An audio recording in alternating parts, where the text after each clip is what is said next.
I think as a society we have progressed beyond the need to use fat as an insult. It's a fucking adjective. I don't know what people expect the reaction to be when you call someone fat. Like they say it like they're driving a spear through your fucking heart. You're fat.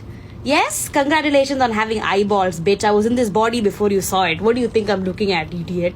No other adjective is treated that way. If I came up to you and said, you're tall, you wouldn't want to sock me in the face. Go ahead and step on the scale. Sure, I'm just gonna step on it backwards, and please don't tell me the number.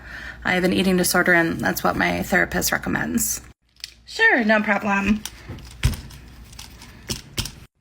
I'll just leave this here for the doctor. Great. Thanks. Kind of defeated the purpose of weighing backwards. Good to see you again. Go ahead and step on the scale. Hey, just a reminder, if you could just weigh me backwards and then not write it down on the paper you leave right by me, that would be great. All right, I see the nurse took all your vitals. Oh, yeah, it looks like your weight has changed. Yeah, I weigh backwards. I have an eating disorder and asked her not to write the weight down where I could see. So you don't want to know, even if it's good news? No, I don't want to know. Even if it's good news. No. I have a condition called lipedema. It's a rarely diagnosed fibrotic fat disorder that grows the legs and sometimes the arms really big. Lipedema fat isn't losable, so you can't diet or exercise it away. Most people have seen lipedema, but they don't know it. 11% of all people assigned female at birth are said to have it. Very few people assigned male at birth have lipedema. It's often dismissed as obesity and ignored due to medical fat phobia. Here I am putting on arm compression to help reduce swelling and hopefully slow the growth of my arms. Fat shaming and skinny shaming are the same. Actually, no, they're not. Fat people are denied jobs, proper medical care, health insurance, they're paid less, they don't have equal access to clothing, travel, many public spaces. Even the body mass index, the way that it discriminates against women, especially women of color, it was created for and based around white men. Like, fat phobia is literally rooted in anti-blackness. It's rooted in racism and sexism. Skinny shaming is not. How many times have you seen marketing campaigns that are labeled, "Get fat quick, finally add those stubborn 30 pounds"? Show me where all the weight gain industries are. Show me all the damaging messages that say that skinny equals unworthy life or skinny equals ugly. When is the last time that you've been penalized financially when an aircraft seat had to be accommodated to your smaller body? When is the last time you've walked into a doctor's office and after they weighed you, stopped listening to what you were actually there for and told you to just gain weight because it will fix everything? Fat people endure all of that and more. Skinny people do not face employment discrimination or medical discrimination. The world was designed for you. Eat a burger is just not comparable to systemic abuse and oppression. Have you ever been in love? I don't think so. Do you want me to describe it to you?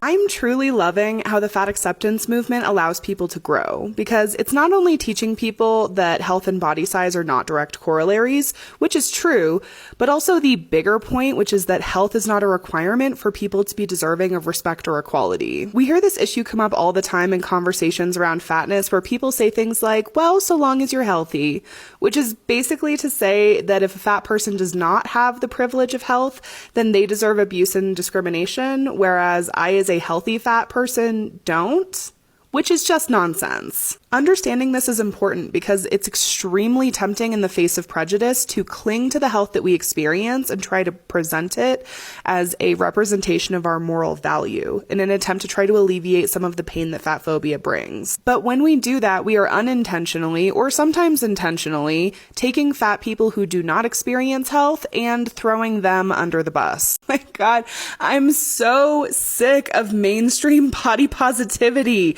because most mainstream body positivity is just straight-sized people reassuring other straight-sized people that they aren't fat. It's just a bunch of people saying things like, you're not fat, you're bloated, you're not fat, that's where your uterus is. Literally any excuse just to reassure their followers that their worst fear hasn't come true. So I just want to be really clear about something. I am not interested in soothing your fear of being fat. I am interested in creating a world that has no reason to fear fatness. I'm interested in seeing fat people treated with dignity and respect. I'm interested in seeing fat people gain access to the rights and resources we're currently denied. I'm interested in seeing fat people gain full and uninhibited access to healthcare, employment, travel, clothing, and more. That world is possible, and that's what we should be working toward. If you have to take extreme measures to be at your current body size, you're probably not supposed to be that size, and that is okay.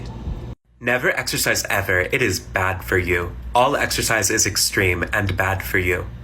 And recommending that somebody eat less as a solution to their size, especially when you don't know anything about how they eat, is just encouraging them to develop an eating disorder. And let's be honest, people like you have probably already given them one. In this episode of Fat Phobia on TikTok, I take on the fat face filter.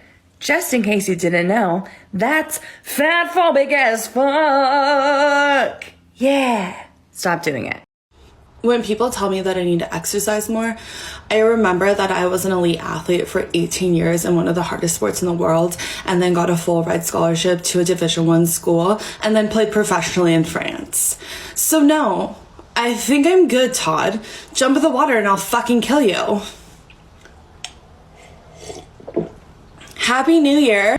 I don't know who needs to hear this, but the way that skinny people view themselves will never amount to how bad fat phobia is in the world. And let me tell you why. There are skinny women who literally have no sense of style, can't dress, literally just throw on some designer and can go.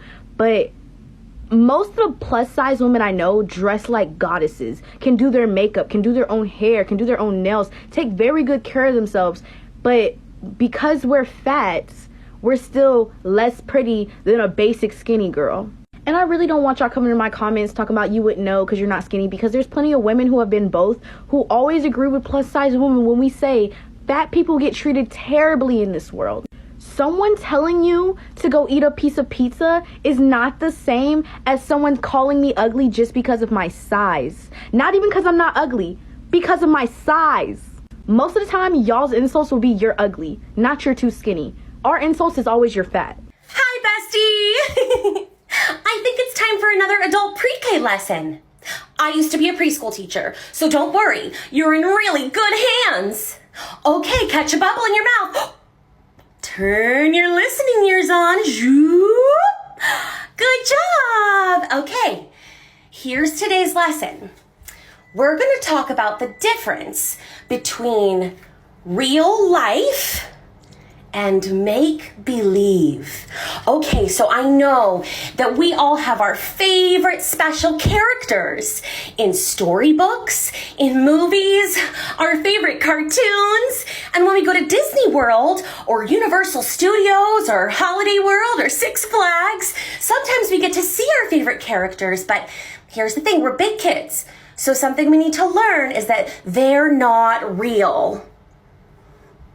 Got it? Hi, I'm Barbie. If you have a negative thought about someone else's body, keep it to your fucking self.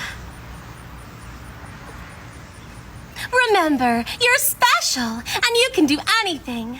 Nth fucking time. Existing as a fat person is not promoting obesity. Loving your body and being confident about your body is also not promoting obesity. I got a perfect body, but sometimes I forget. I got a perfect body, cause my eyelashes catch my sweat. Yes, they do, they do. I like you, have a cupcake. I like you, have a cupcake.